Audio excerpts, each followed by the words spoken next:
I'm Dr. Brooke. And I'm Dr. Lynn. Hello, everybody. Thank you for joining us again today for our friendship chat. Yes, welcome. Welcome to a wild and wintry week here in the Midwest, but daylight savings time is just around the corner. And I don't usually appreciate that loss of the hour, spring forward, fall back, but I am ready for more daylight. How about you? Yes. I mean, I have mixed emotions, and I think most people would be mad at me for saying this, but like I've been getting up, I get up, I have been getting up relatively early because you know me, and normally I'm not a morning person, which I'm not. I don't like to jump into work, but I have been getting up and just being active and getting things done. Like other self-care type stuff. So I've been outside walking and I dread like going out to try to walk at 6:15 and it being dark again. Because it just in the last 3 weeks was light, which is kind of nice. But let's stay positive because yes, like everybody else is thinking, woohoo, we get another hour of light on the backside. So that's exciting. But we're traveling Sunday and we have an early flight. So it's kind of like, ugh. Yeah. First world problems. I sound like a brat. I'm happy to be traveling. But also when you already have to get up early and then you're also losing an hour, that's kind of a bummer. Where are you guys going? I don't think I asked you. We're going to Florida. So for those of you that don't know, we have one more child left in the house. Two of them are in college, and so our youngest is on spring break. And I wanted, feeling this push of like, I want to spend time with him and do things with him. And he was like, I do not want to go anywhere with you people because I'm used to having my brothers around, and it's going to be boring just the three of us. So that being said, we're like, well, what can we do? This is kind of a good conversation maybe to have, but like what can we do that he'll be excited about, that we can enjoy time with him, where he's not like complaining and moping and the whole teenage thing. And so we landed on going to Florida where there's like golf courses, and also a golf something. I'm not a golfer, like a tournament that they're going to watch, Got it. Yeah. like practice rounds before the tournament starts. Oh, very fun. And yeah, and so and I might even, dare I say it, join them on the course.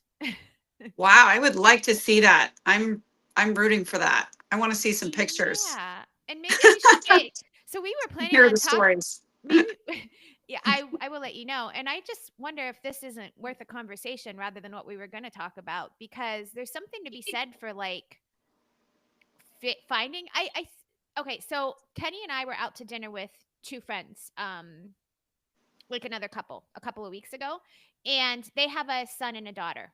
Daughter's going off to college this year, son is going to be a senior. So he's not far behind, and she was saying, um it's so easy for me to spend time with my daughter because she wants to shop, she wants to get her nails done, she wants to, like, there are many things that we connect, but she was like, finding things to do with my son where he wants to spend time with me and it's good time together is really tricky. So she's like, we golf, like I golf. She's like, I don't necessarily like love it, it's not my favorite, but I do golf and I know how. So I take him out on the course once a week when the weather's good, and he loves to go. And she's like, we've used this term before, it's forced family fun, because you're on the golf cart, he's likely not to be on his phone, they're first to talk to you because you're the only other person around. It's great. And Genius. yeah, it's one of those cases of like, and I've done this with Andrew, my middle son, because he loves Marvel movies, right? I talked about how I just got Yeah, involved I in was them going and to he bring started that watching up. them. It's a case of like, if you're having trouble connecting with your kids, maybe it might be a case of meeting them where they are and Yeah, just I was going to say that's what it's about, right? And for moms with sons and probably dads with daughters to some extent. I'm sure that happens anytime we're talking about the opposite, right? Gender for the kid. You have to meet them where they're at when they're teenagers, but for sure, um, hopefully, I mean, the benefit of this and the real win of this is if you can find some enjoyment in that thing yourself. So you didn't really start out thinking you would love these Marvel movies, but you're kind of obsessed and into it now, right? And you've grown this whole love, and it's something that potentially you guys could share for years to come. right. Because Maybe golf is the next thing. I mean, who knows? I won't know until I try it. But it's actually, I think, worth unpacking this a little bit, because there's part of me, like, we're going on vacation, and one part of me is like, "Ugh, I don't enjoy golf. I don't want to do that for 3 hours. I want to like sit on the beach and read a book or sit at the pool and get sunshine and just Yeah, let them go. And I'll see them later. And then the mom guilt, some of it is mom guilt, like, oh, I've only got a couple years left with him.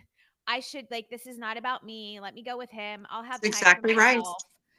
But also, like, how far do you push that? You know what I mean? So I think what I've come to is that we're only there for like 3 full days with 2 travel days on each side. It's like, um, maybe I'll golf a day, see how it goes, and then the other 2 days I'll just keep to myself while they golf, and then of course I'll catch up with them afterwards for dinner and things like that. But I think there needs to be a little bit Sounds of a great. balance, right? Would you agree? Like, it's, we want to spend time with our kids and do things that they enjoy, but like there's got to be a balance too of meeting your own needs in the midst of it. Yeah, as a mom, I'm sitting here and I'm thinking that. And of course, I have a daughter. And if she were to say, Mom, I want you to come. So if it was AJ, like he had a really good time with you, I know sons are different, but like, what is the likeliness of this to happen? But if he were to say after the first day, Hey, Mom, that was fun. Why don't you come again?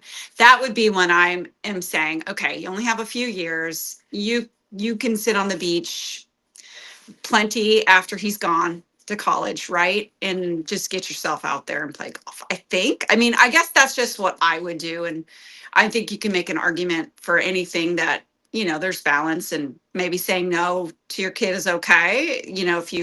If you do plenty of things for them and you feel good about it. Guilt is only there if you've done something wrong. So if you have guilt because you're not spending enough time with your child, maybe work takes you away or some other things, then tune into that. If you feel very good about the time that you spend with your kid and you feel like it's enough time and it's quality time, then don't let guilt take over. That's a complete waste of time. You're not doing anything wrong. Yeah, absolutely. And we have 2 episodes, just very recent episodes, where we really On unpack guilt. that topic for sure. But yeah, I think what you said is right on, and I think that's a healthy thing. And for sure, I can almost guarantee you and promise you that AJ's not going to go, Mom, I really want you to come golfing with us. He's just, and that's a case of where, like, I have to do my due diligence, even though he's not going to do that, and just maybe go and do it, because he's at that age. I think they all get to this age, at least the boys, what I've seen with my 3, where they're like, they used to be my best friend, and want, like AJ was the one especially that was like, guys, I can remember coming home from like going out to dinner with a mom friend during the week, right?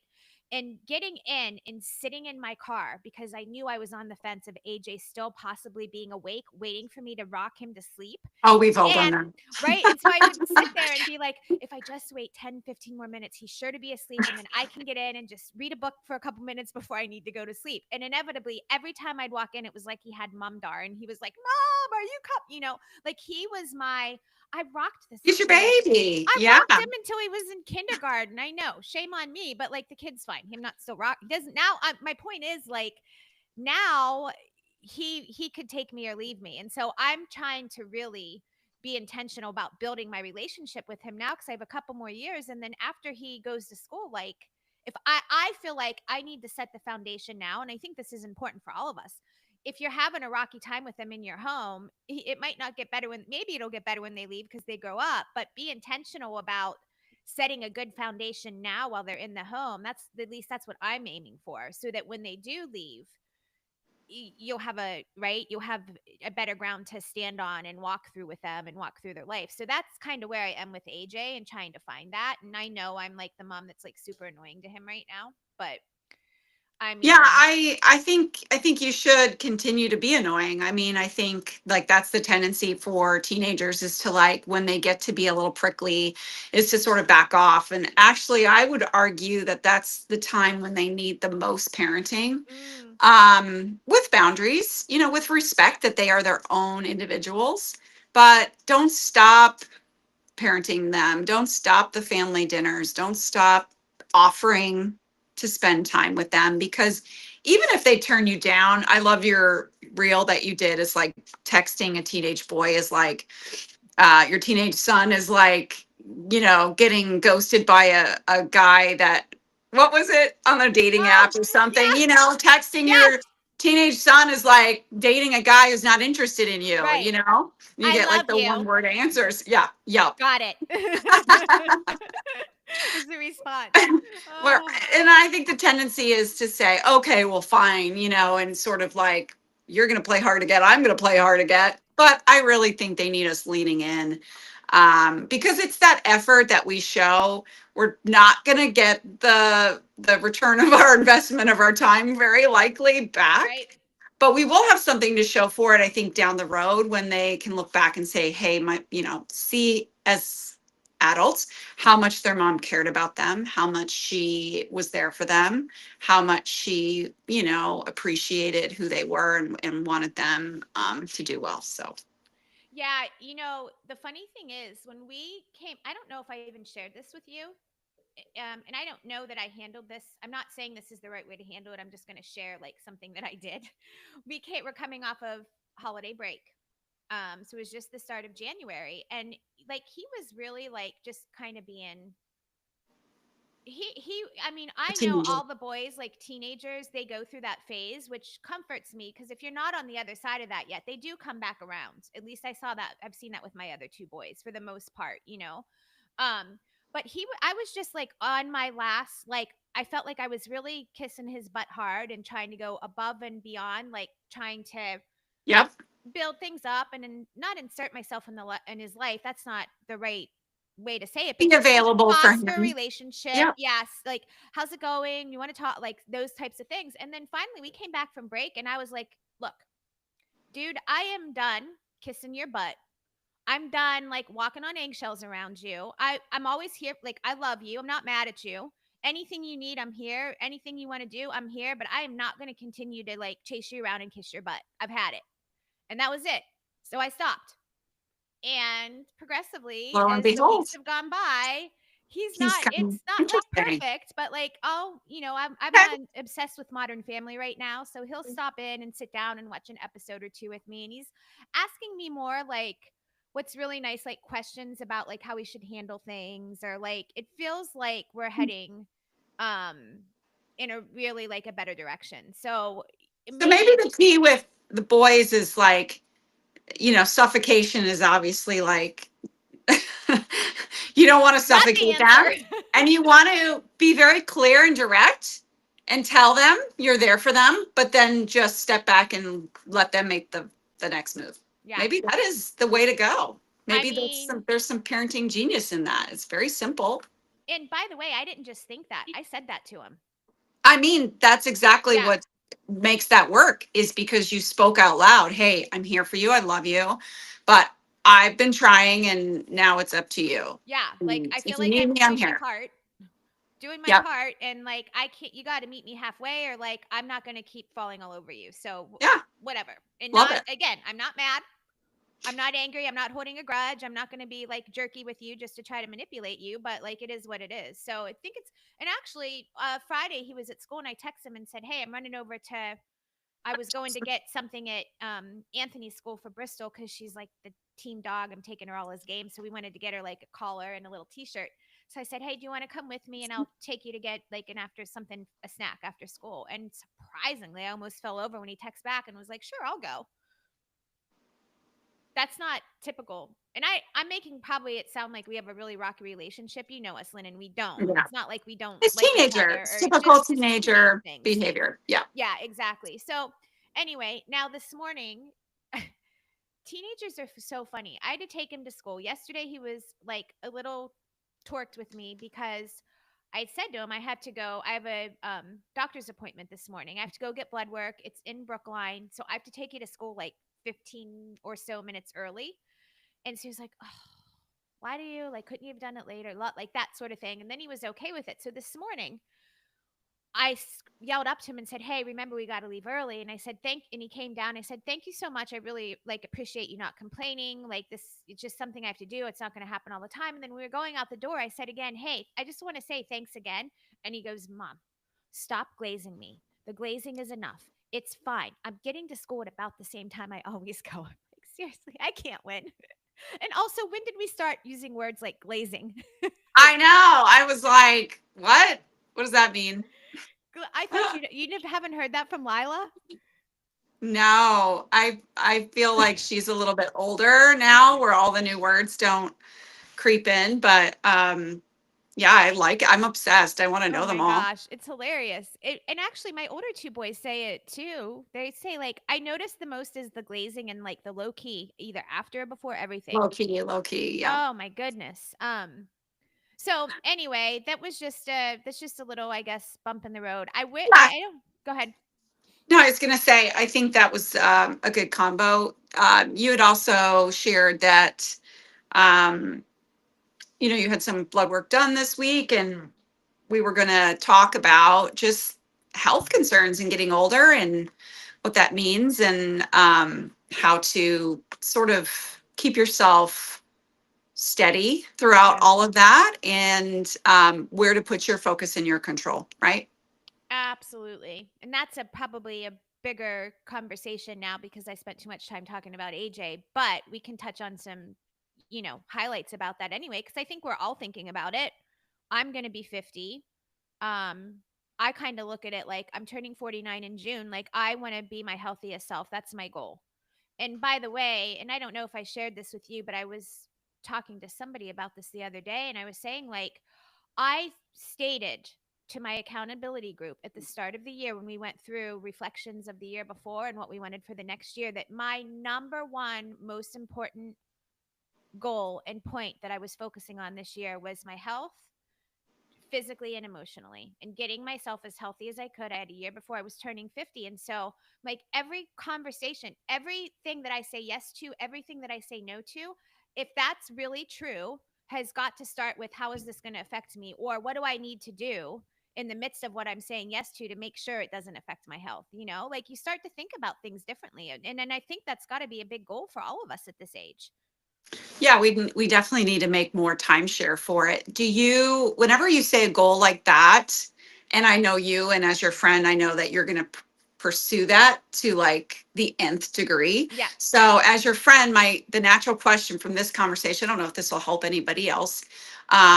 Hopefully, it will. But what is the? How are you going to know if you achieve that? Or are you simply saying that like I need to place my health first when it comes to decision making? Anything that's not going to help me emotionally or physically, I'm going to say no to.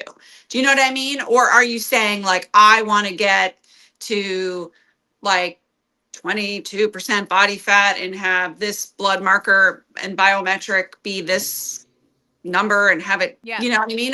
Do you have actual metrics for this where you'll know that you arrived at a goal? Because otherwise, you can just you're just chasing chasing it all the way, and then you're putting so much effort and time into your health that you're detracting from just living. Yeah. No, well, actually, that's a good point. And I know that you talk about this all the time when we talk about goal setting, and you do this more than I do with goals. It's like having that hard and fast, measurable result that you're looking at, the measuring I stick. have to because I'm a perfectionist. So that's not attainable, right? So I will, if I don't set something where I know what success looks like and I Right. just set an open ended goal, I'll just keep, no, it's not good enough. And oh, what I got here, well, maybe I can get here. Right. And you can do that. You can, obviously, goal setting is get to A and then you figure out how to jump to B if you so Sure. desire, right? But you need to make sure that you know concretely at each, I guess, goalpost that you've reached a success, you celebrate that success. And then you also, when making new goals, you make sure that they're not so lofty that you can't achieve them. Yeah. Perfect health is not, we're all going to deal with some sort of health concern at some point, right? 100%. That's absolutely true. And especially the older we get, there are going to be things that come up, like, the hormone stuff, the sleep.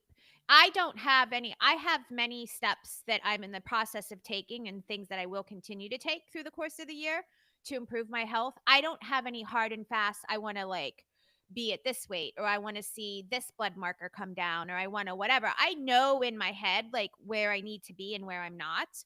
My priorities really when I talk about my health is like sleeping Your better, stress. Yeah. less reducing stress, because when those things fall into place, inevitably the blood work looks better, that anything else that's going on, it looks better, you know?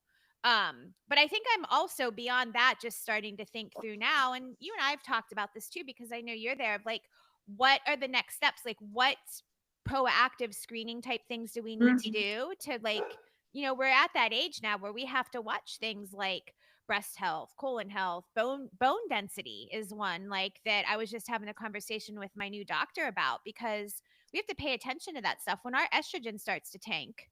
If you don't know and you're listening, like, bone density can become an issue. And so we have to make sure we have the right things in place. Either are we, going to go down the path of supporting estrogen if it's way too low, or are we going to do things that nutritionally will support our bone health? But like, these are things that if you're not thinking about, hopefully you are, but if you're not, you should be. And I think what I found for myself, at least, is the most important thing is finding a doctor that will really partner with you and will really hear you and that you trust, meet you where you are. That I think is such a gift. And I think I finally found that person, and it's taken me a really long time. She's very middle of the road. She's which is good, because I tend to find people, I think, that prey on my health concerns, like my just over focus on my health, and like, I don't know if that makes sense. But anyway, I think that I finally found the right It makes person. sense So to me. Did you go? So let's talk about that. We're not going to talk about her because no. most of our listeners are not living where you live. Well, first of all, does she do telehealth? So interesting. She and I were talking about that, because I've done telehealth in the past, and she said she just had. I'm in the Boston area, and she said that she just had somebody reach out who really wanted to work with her from Oklahoma. And she's like, "Oh, it's so tricky because," and I think here's the issue. I think I could be wrong, but from what I can ascertain, because I talked to another doctor I was thinking about working with, who is an MD in Arizona, and from what he told me, if you have a medical license, okay, I'm not talking about like a naturopath or a functional medicine doctor, but an MD, right? And you can be a functional medicine doctor and also be an MD, but I don't think you have to be an MD to be a functional medicine doctor. Correct. So when you're practicing medicine, at a minimum, you legally, according to your state, have to see that patient at least once a year in person. Or if it's not once a year, at least the first time, because you have to do an exam, you have to Got it. see them, you have to. And so that's where she was like, "Oh, it's so Okay. tricky." Well, I think most of us appreciate that, like in person, that those intangibles that just come from obviously. And as physicians, we know that there are things that you can read from even just a tone or skin, looking at skin color Yeah. and things with a person right in front of you that you just can't see over a computer. So, how did you go about finding this person? What type of research did you do? Did you just get lucky? Like, what are some practical, is there a practical tidbit you can give to someone who's listening that's like, I wish I could find that person where I live? Yeah, well, so for me, I just went. It's going to be depending on what you're looking for and what you're able to do. For me, I was looking for somebody that was really focused on women's health and wellness, right? And a more holistic approach. So that means for me, any Google search that I do, I'm going to be entering those things, but I'm also going to spend some time on that person's website to see exactly where they are, and even have a conversation with them before I go, because if our values don't align, it's not going to be a good fit. And I was also looking for somebody that was more of like a concierge type doctor, as opposed to just a PCP. That I don't want to say just, because that sounds like I'm minimizing it, and they're not. Like, I'm glad we have PCPs, but I wasn't going the route of PCP that my um that was a part of my health insurance benefits, right? Like, because I can go out of network, I can pay in pocket, then out of pocket get reimbursed, you know what I mean? So for me, that's where I was. I searched for concierge doctors, women's health, and a holistic or wellness approach. I also, I think, searched with functional medicine in there too, and that's how I found her.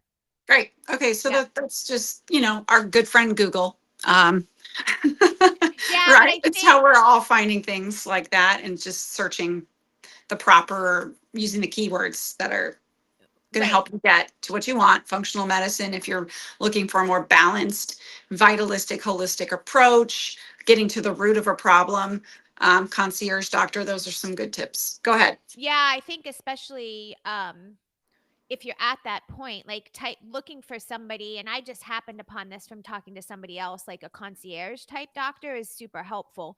If you want, if you're willing to pay for it and you want somebody who's going to be like spending more time with you because they're not set in this, I've got this time frame of when I can do the exam and I've got to move on, you know what I mean? And you want them to be just super focused and also um easier to get to if you need something, right? Like the Right. communication is pretty a quick return on it. So Good if to know. that's what you're looking for, I definitely think about searching in your area for somebody who does concierge type work. Right. And I think a lot of doctors are going towards that now just because of the healthcare Yeah. industry. There's some with any with shakeup and anything, we've got some new administration and we're not commenting on that. But, I'm always optimistic to a fault. So when we have change, it's a good thing. More than likely that we're gonna, at least we're looking at what we're doing and seeing if it's working. And I think the whole industry is doing that right now. And doctors and some of it's for the better, you know, maybe not all, but for sure some of it. Yep. So So we'll see. But I do notice, at least in my area, a lot of that coming up. And I actually found quite a few. I just wanted somebody that was in private practice. I wanted a female. She's my age. yeah, And she checked like, so that for me was kind of important too, because she gets it. yeah, So cool. anyway, anything else you want to add? We took that backwards, sideways, around, and back a Yeah, bit. entertaining teenagers and finding your next best healthcare partner. Right. We And the tackled two importance of it. topics. Yeah, It's an exactly. important thing. Exactly. And we'll talk more Yep. as you go along with your health journey in your 50s. I'm doing the same thing in my 50s, getting healthier. Yeah, just coming at it from a eating and exercise approach. So we should also talk about that at some point. But Absolutely. I think we tackled some good ones today. All right, ladies. Thank you so much for joining us again today. It's always a pleasure to have you with us. Stop laughing. We see you laughing. I'm talking to Dr. Lynn, not our audience.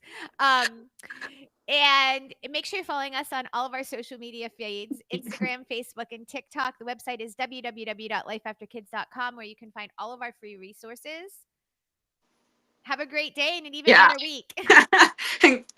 and laugh at yourself. It helps. Have a good one, ladies.